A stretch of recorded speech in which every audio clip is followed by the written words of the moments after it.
Արևի էներգիայի մասին մեր պատկերացումները հաճախ ճիշտ չեն կամ իրարամերժ են։ Այդ սարքերն ընդունակ են ոչ միայն բնակարաններին ապահովել հաստատուն հոսանքով, այլև մշտական տաք ջրով։ Թե ինչպես են աշխատում արևային ջրատաքացուցիչները, ինչ դեր են դրանք կատարում տան ջեռուցման գործում եւ հնարավոր է արդյոք Հայաստանում ձեռք բերել այդպիսի սարքեր, առաջարկում եմ տեղեկանալ հաջորդ տեսանյութում։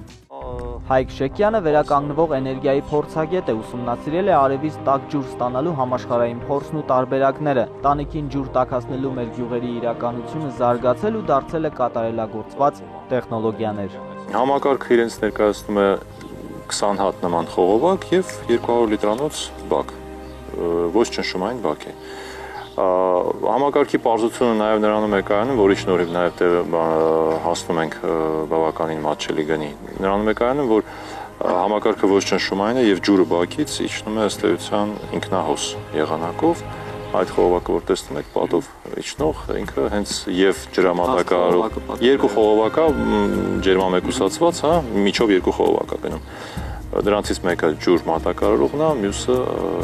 իջնող ջուր։ Շատ կարևոր է, որ արևային ջրատաքացուցիչը տեղադրված լինի դեմքով դեպի հարավ, ինչի շնորհիվ կլանելով արևի ճառագայթների հաղորդած էներգիայի 98%-ը, այս սարքը կարողանում է իր մեջ եղած ջուրը տաքացնել մինչև գերման ջերմաստիճան, օգտակար գործողության գործակից ունենալով առնվազն 70%։ Այնուհետև առանց լրացուցիչ ճնշման միջոցների տաք ջուրը հասնում է բնակարանի տարբեր մասեր, խոհանոցից մինչև լոգարան ու նույնիսկ ջեռուցման համակարգեր։ Նախկինում մոտավորապես ամիսը ծախսում էր ամառվա ամիսների մի 10,000 դրամ,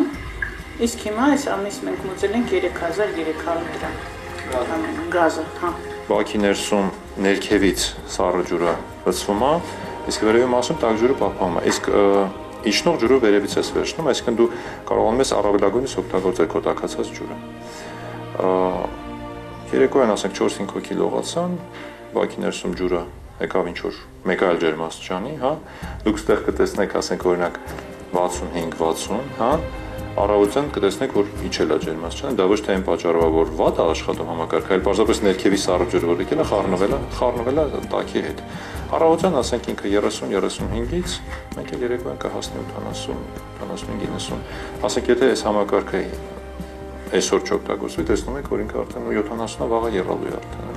Արևային ջրատաքացուցիչների առավելություններից են նաև դրա կառավարման լայն հնարավորությունները։ Խողովակները վակուումային են, որոնք ապահովում են 50-ից 70 ջերմաստիճանով ջուրը նույնիսկ ձմռանը եւ գիշերային ժամերին։ Սառնամանիքներին եւս մեզանից յուրաքանչյուրը կարող է տաք ջուր ունենալ շնորհիվ այս սարքի համար մշակված ցրտադիմացկունության տեխնոլոգիաների, որոնք թույլ չեն տալիս նաև խողովակների սառցակալում, իսկ տանիքի վրա ջուրը շատ քիչ տարբերությամբ մնում է նույն ջերմաստիճանում, ինչ ամառային շոգ օրերին։ Կախված է շրջակա միջավայրի ջերմաստիճանից։ Եթե ասենք օրինակ դուրսը -20 կամ չգիտեմ 15 է, հա, այստեղ այս տարածաշրջանում 10-15 է, որպես կանոն ցերեկը մինուս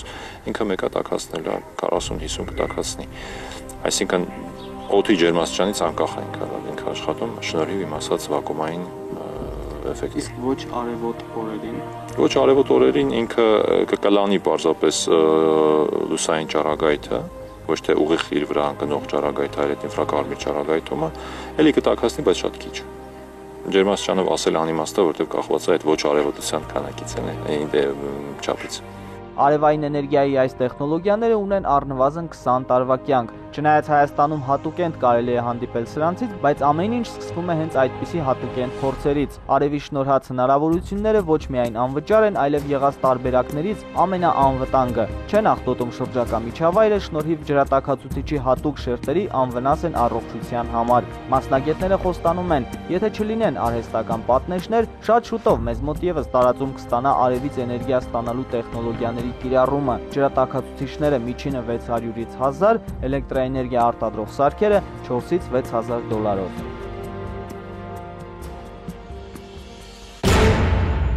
Գրեք մեծ ձեր հայտնագործությունների, ստեղծած ծրագրերի ու գիտափորձերի մասին։ Բացահայտեք այն տեխնոլոգիաները, որոնք մինչև այսօր անբացատրելի երևույթ են մարդկության համար։ Մենք կնկարահանենք ձեզ, դուք հնարավորություն կունենաք դառնալ 21-րդ դարի հեռուստատեսության տեխնոլոգ, իսկ հայ հեռուստադիտողից յուրաքանչյուրը նորագույն տեխնոլոգիաների պոտենցիալ սպառող։ Յուրաքանչյուր երկուշաբթի ծանոթացեք նաև ատոմային էներգետիկայի, ռոբոտաշինության, գերժամանակակից եռաչափ եւ նույնիսկ 7D տեխնոլոգիաներին։ Մենք կպատմենք տեխնոլոգիական ամենաթարմ միջոցներ համարվող համակարգչային խաղերի, քաղաքական ու ռազմական նորագույն հնարքների եւ տեխնիկական նորամուծությունների մասին։ Մենք հարգում ենք հեռուստադիտողին եւ իրականությունը փոխանցում այնպես, ինչպես այն գոյություն ունի։ Հետևեք տեխնոլոգիական գենետիկային։ Մենք կլինենք հետաքրքիր զրուցակիցներ։